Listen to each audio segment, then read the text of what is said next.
Muito bom dia, amigos e amigas, povo e povo. Eu sou Daniel Nonato. Obrigado a você pela presença nesse encontro matutino. Lembrando a todos e a todas que ontem nós começamos a preparar o nosso vídeo. Era por volta de 5h30 da manhã. Às 6 horas nós mandamos para o YouTuber e só conseguiu concluir o envio às 7 horas da noite. É isso mesmo, mais de 12 horas para o vídeo ser enviado. Também é aquilo. Nosso plano de internet também não está ajudando, nós estamos aí com conta de telefone vencendo, então eu acho que a operadora dá uma travada, é isso. Mas faz parte do processo, estamos nós aí na luta, vivendo mais um dia, gravando agora por volta de 7h30 da manhã, hoje um pouco mais tarde, mas lembrando a todos e a todas que vivemos ainda na pandemia. Semana passada, o ministro Barroso, ao deixar o comando lá do TSE, né, Tribunal Superior Eleitoral, ele fez algumas acusações sem dizer nomes, né? A verdade foi essa, e isso causou para a política um discurso, né? Uma briga, uma fala, que eu acho que vale a pena ressaltar, que a Jovem Pan novamente vem dizendo que o presidente não foi em manifestação para fechar o STF, o presidente não fez isso, não fez aquilo, é tudo fake news. A gente olha claramente nesse tempo de pós-verdade, como diz Maurício Ricardo lá no canal dele, no MR, a gente vê no tempo de pós-verdade que há da parte de muitos que vale mais a informação no WhatsApp. Outro dia mesmo recebi uma informação de um amigo, uma pessoa que eu considero muito do WhatsApp, considero, mas é bolsonarista. Essa é a verdade. De uma informação sobre a Venezuela que não procede. Uma informação de 2017. Então, o que eu estou entrando hoje aqui, antes de a gente entrar no Evangelho, é que as pessoas irão, nesse final, nesse início aí de campanha eleitoral, vai ter muita notícia requintada. E muita notícia que a gente não vai nem entrar, né, como aquela mamadeira que expuseram por aí, que nenhum professor, nenhum pai e mãe, que professor é pai e mãe também, vai concordar com aquela mamadeira, mas eles expuseram e colocaram aquilo, e o pior é que tem pessoas que acreditam. O que eu recebo de notícias e de informações fake, de pessoas até inteligentes, é que isso, são pessoas inteligentes. Quando você pega alguém com falta de inteligência, é uma coisa, mas são pessoas inteligentes. Não estou falando de questão de conhecimento cultural, não estou falando de conhecimento, escolarização, nem estou falando de formação universitária, estou falando com inteligência. Porque tudo que chega antigamente no e-mail, também no Facebook, também lá no WhatsApp, ou mesmo no Instagram, é preciso você olhar com um olhar de desconfiança. Aí entra a máxima de Jesus no Evangelho de Marcos: simples como as pombas e prudente como as serpentes. A gente, eu, por exemplo, quando recebo alguma informação que eu fico assim meio estranho, eu procuro saber, eu vou me policiar, eu vou botar lá no Google para nós depois, eu boto lá no Google o texto, o título do texto. Não, mas alguém me falou assim: mas Daniel, quem desmente as mentiras também não está a serviço de alguém? Aí começou a questionar os sites, né, que fazem o trabalho de investigação, o trabalho de checagem, né, preciso checar, ou seja, começaram a questionar esses sites e falar: não, mas eles estão a serviço da esquerda ou da direita. E diante do governo que está para vir aí, que seja ele de quem for, nós temos que ter sempre, né, um pé atrás, os dois pés atrás. Quando você fala do governo do PT na década passada, né, o governo da Dilma, o governo do Lula, você observa bem como que havia uma dualidade entre PSDB e PT.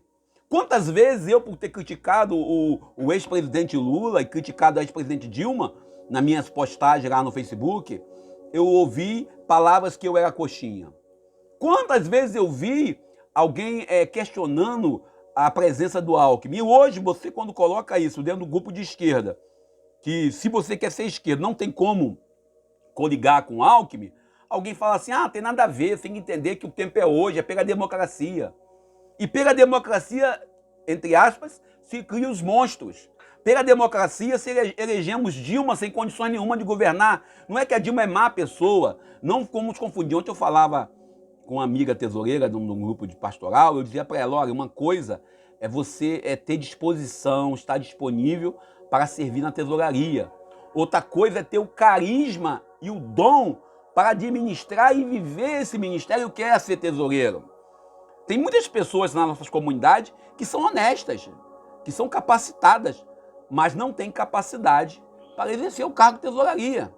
Como também o cargo de liderança, de animador de comunidade, de ministro da palavra, de catequista, até mesmo para ser bispo, padre. Tem pessoas que têm disponibilidade, têm as pré-condições, mas não têm dom. Isso nós temos que reconhecer. Então, no caso da Dilma, a gente sabe que o Lula, quando lança a Dilma candidata, foi tipo assim, foi para não deixar o governo na mão do PSDB. E hoje, você vê aí o PT recorrendo a uma ação para colocar dentro, como vice da chapa Lula, um cara que foi do PSDB, da direção do PSDB no contexto da época. Particularmente, agora eu vou falar como cidadão, eu não concordo com essa aliança. Mas, infelizmente, para votar em Moro, em Ciro ou em Bolsonaro, a gente vai votar no Lula. Aí eu estou tecando meu voto aqui para vocês, não me processe nem o TRE, por favor, não me bloqueie meu canal, não. É meu voto, pessoal.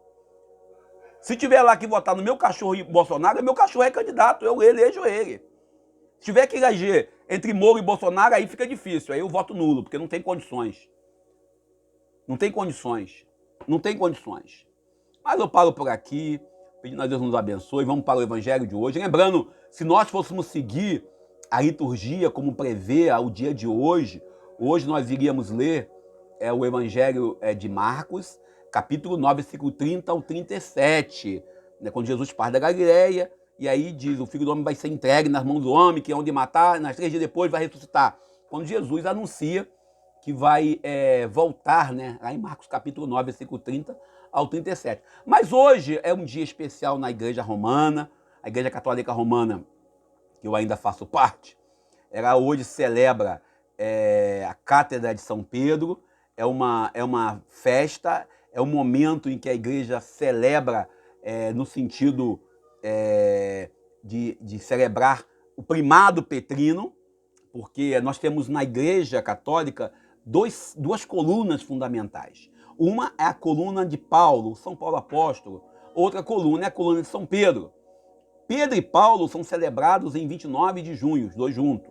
Domingo seguinte celebramos até o dia do Papa.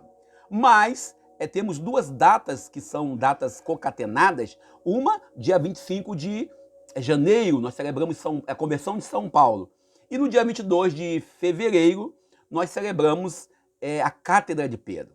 A festa de São Pedro, colocada nesse dia 22, é muito antiga. É uma boa oportunidade para fazermos uma memória viva e atualizar a memória de Pedro.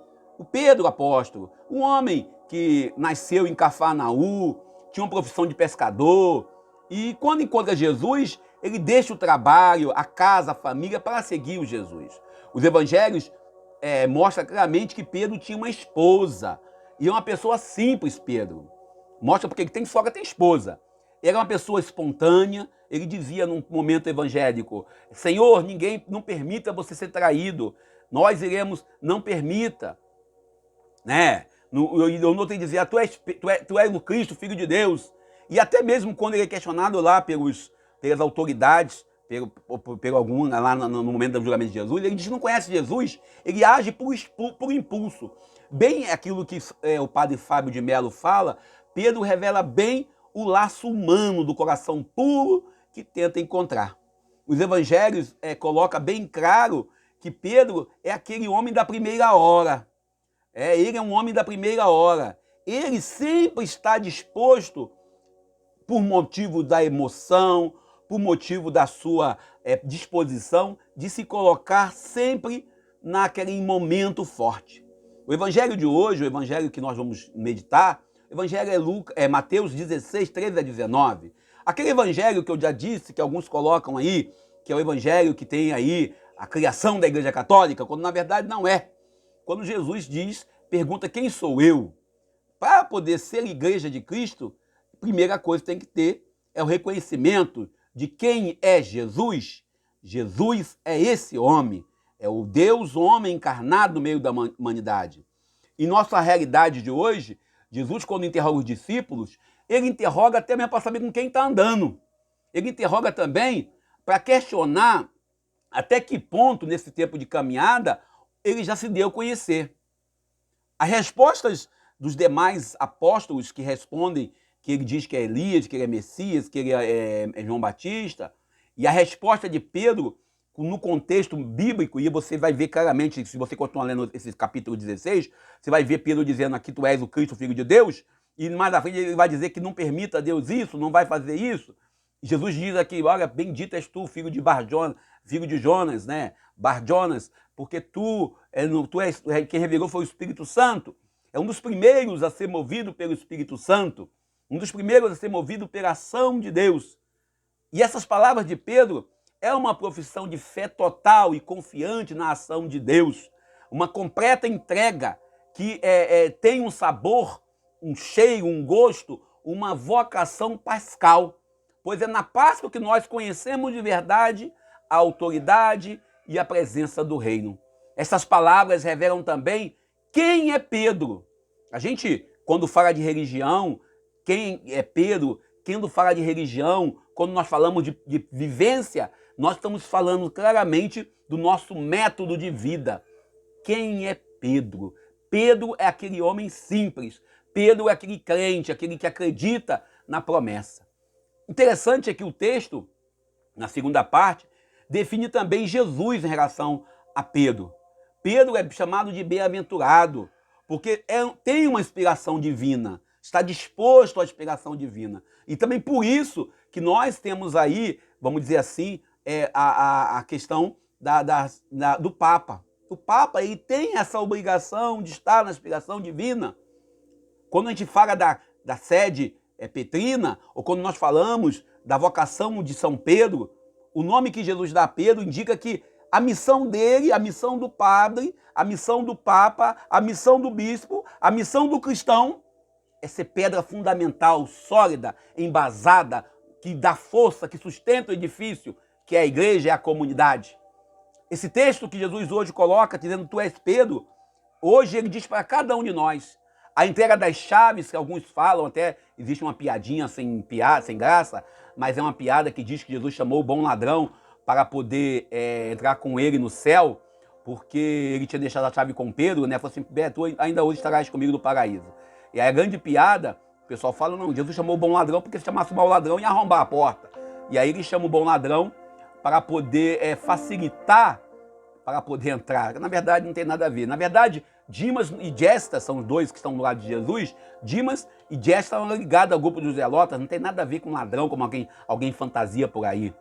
Uma vez um padre amigo contava a história que quando alguém falava na aula de teologia que o Dimas era um bom ladrão, que Gestas era um mau ladrão, quando falava dessa questão do bom e do mau ladrão, aí ele explicou que não eram ladrões de fato, eram ligados ao movimento zelota, da libertação de Israel, do domínio romano e etc e tal. E aí teve um aluno que diz assim, mas e o bom ladrão? Aí ele falou, o bom ladrão é tua mãe. A gente tem que ter essa consciência, o professor muito interessante. Se alguém disser mais alguma coisa, alguém disser bom ladrão, vai dizer que é a mãe dele.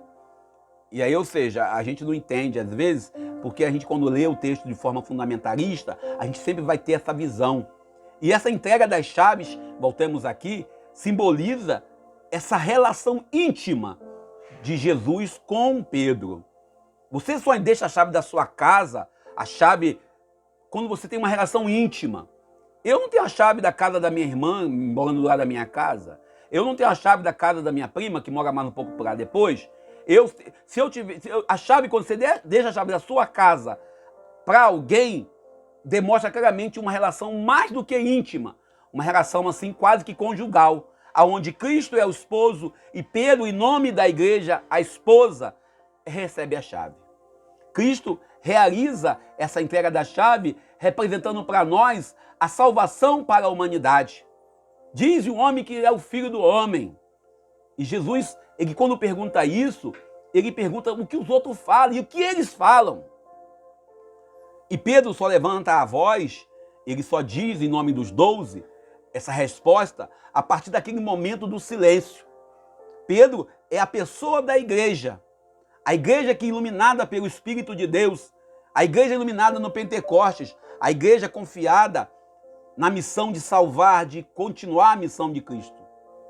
O interessante aí é que a gente, quando entra no contexto do ligares na terra, ligares no céu, nós entramos no fundamentalismo teológico, ou fundamentalismo radical, dogmático, de uns e outros, que pregam uma ligação radical, extremista, que foge do contexto social, foge no contexto da misericórdia.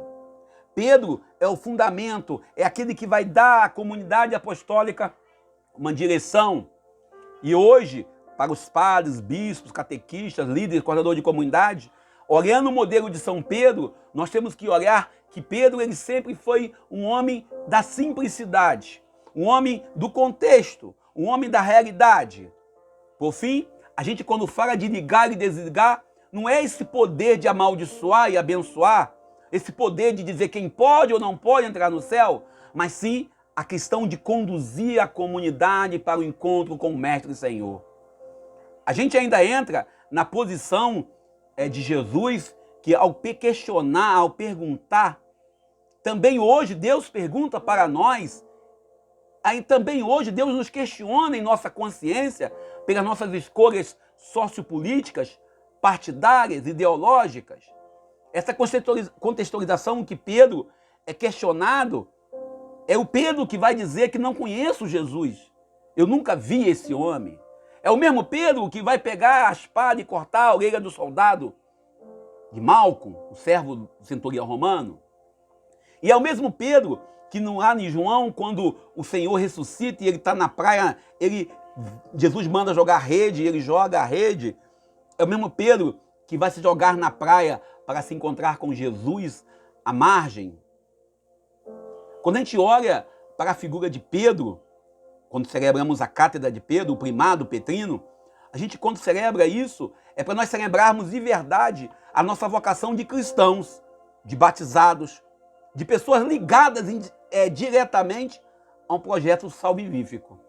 Só podemos estar em Cristo, que é o Senhor de todos, a partir de assumir as responsabilidades em nossas famílias, em nossas comunidades, em nossas igrejas, em nossos grupos pastorais, a partir da nossa realidade, aonde nós devemos, por um motivo ou outro, conduzir nossa vida na comunhão plena, juntamente com Jesus de Nazaré, seguindo os modelos dos grandes, dos santos apóstolos. Bom, eu paro por aqui, agradeço a vocês por isso. O dedo de Deus marcou a nossa vida, o dedo de Deus está bem claro em nossa caminhada nesses 2000 anos e 22, 23, a gente fala de caminhada da cristandade. Deus fala de um jeito em nossos corações que nós devemos ouvir. A igreja romana, a igreja católica, junto com a igreja ortodoxa ou a igreja oriental, são os pulmões da cristandade. São os pulmões que dão para nós a base. Renovar a nossa devoção, celebrar esse momento de profissão de fé de Pedro, reconhecer o primado petrino, é reconhecer também que nós estamos continuando essa história. Independente, talvez, de nós, religiosos, cristãos, não sermos modelos para uns e outros, não sermos base para uns e outros, mas, independente disso, nós somos responsáveis pelas nossas escolhas. Eu paro por aqui, agradeço a você pelo carinho, lembrando que estamos numa pandemia, então quem puder, fique em casa. Quem não puder, tiver que sair, não deixe de usar máscara. Deixe de usar máscara, minha máscara estava aqui em algum lugar, não sei onde botei. Álcool em gel, não deixe o álcool em gel estar ali na outra mesa, não deixe de usar álcool em gel, não deixe de se prevenir. Tome a vacina, seu abestado, porque afinal de contas temos mais de 1000 pessoas morrendo por dia por causa da Covid-19. Sem contar que nós temos no Brasil ainda alguns sequelados, e a sequela pode vir de várias maneiras. A Covid era um vírus mutante e ela trabalha de acordo com explorando as fraquezas mais que a pessoa tem. Eu paro aqui, agradeço a você pelo carinho, lembrando a você que, por favor, dê like, dislike, concorde, discorde, comente, deixe sua inscrição, faça sua inscrição no nosso canal, nos ajude a produzir. Bom dia, eu sou Daniel Nonato.